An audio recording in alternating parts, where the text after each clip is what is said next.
बंधुगण आपण मैंने समस्ते जानती गत अक्टोबर 2 तारिख रे आम सम्मान्य प्रदेश कांग्रेस कमिटर सभापति श्रीजुक्त भक्तचरण दास गांधी पथे ओडिशा बोली एक यात्रा आरंभ करथिले एवं से गांधी पथे ओडिशार एक स्वप्न होउची आम सम्मान्य सभापति निशामुक्त ओडिशा गठन करिया एवं निशामुक्त ओडिशा गठन करिया पई ओडिशा प्रदेश कांग्रेस अनुसूचित जाति विभाग जार मु अध्यक्ष अच्छी गत अप्रैल 14 तारिख बाबा साहेब आंबेडकर जी जन्मदिन ठारू उत्कलमणि पंडित गोपबंधु दास को जन्मपीठ सुआंड ठारू आमे आरंभ करिथिलु निशामुक्त ओडिशा जनजागरण अभियान। यही अभियान गत 14 तारिख रु आरंभ होई 14 जिला कंप्लीट करी गत 22 तारिख दिन गत 5 तारिख दिन संबलपुर माँ समलेश्वरी पीठ ठारे प्रचंड रुद्रताप जो स्थगित रखा एवं 22 दिन धरी यही यात्रा होउथिबा समय रे आमे माने ओडिशावासी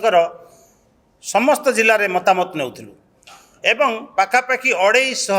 जगार आमे पब्लिक ओपिनियन नेचु कौनसी पब्लिक ओपिनियन रे कौनसी जनसाधारण एकता कही नांती जे ओडिशा रे निशा चलिबा दरकार समस्ते कहिचंती ओडिशा निशा मुक्त हवा दरकार। आपण माने जानती बंधुगण समाज रे जेते प्रकार अघटन होउछि हत्या कहतु लुंठन कहतु नारी प्रति व्यभिचार कहतु घर हिंसा कहतु किंबा सड़क दुर्घटना कहतु सर्वेक्षण जना पड़ी शतकड़ा 80 रु 85 भाग अघटन मूल कारण निशा अटे एवं निशा जदि एते मारात्मक जिनिस निशार भयावहता जदि एते मारात्मक तेबे ओडिशा सरकार जो सरकार निर्वाचन पूर्वर तार निर्वाचन संकल्प पत्र रे 4.5 कोटी ओडिया को प्रतिश्रुति देइथिला जे डबल इंजिन सरकार हेले ओडिशा निशामुक्त राज्य भाव घोषित हेबो। दुखर कथा 2 वर्ष पूरिया पई जाउछि ओडिशा सरकार ओडिशा को निशामुक्त राज्य भाव घोषणा करिवे कोन उल्टा निशा युक्त राज्य भाव घोषणा करिया पई प्रयास जारी रखिछंती। उदाहरण स्वरूप केतल कहउछंती पूरी बीच रे मद कुडिया करिवे केतल कहउछंती टेट्रा पैक रे मद मिलिबो केतल कहउछंती ऑनलाइन रे मद मिलिबो एपरि जो बोकामी एपरि जो मूर्खता ओडिशा सरकार करुचंती एवं ओडिशावासी एपरि जो क्षतिकारक काम मान करुचंती कार्य मान करुचंती सेथिपई ओडिशा प्रदेश कांग्रेस सम्मान्य सभापति संपूर्ण भाव चिंताग्रस्त एवं ओडिशार 4.5 कोटी ओडिया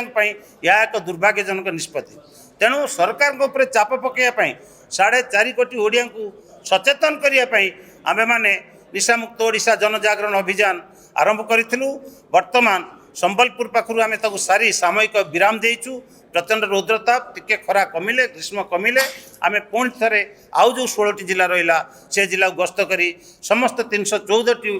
ब्लॉक को गस्त करी 4.5 कोटी ओडिया को सचेतन करूँ एवं से आपण मानकर समर्थन आपण मानकर सहयोग आम भिक्षा करुचु जेमिति ओडिशा आगामी दिन में आमर उत्तरदायित्व जेमिति एक सुस्थ समृद्ध एवं विकसित ओडिशार सारथी साजिबे ना कि बीजेपी सरकार जो करुच्ची एमती जदि जारी रुहे आगामी 20-25 वर्ष में ओडिशार आगामी पीढ़ी नशेड़ी होगी रास्तार बुलिबो ए प्रकार परिस्थिति न आसू आम मान समस्त सुधरवा पड़ो ए दल मत निर्विशेष मीडिया बंधु माने सामाजिक गणमाध्यम बंधु माने बुद्धिजीवी माने समस्त सहयोग आम कामना कर रोचु आपण मान समस्त धन्यवाद। देश विदेश कोण अनुकोण टेक्निक खबर देखंतु आम सह यूट्यूब फेसबुक और इंस्टाग्राम रे आमको देखंतु लाइक शेयर और सब्सक्राइब करने को आद्यम भूलंतुनी।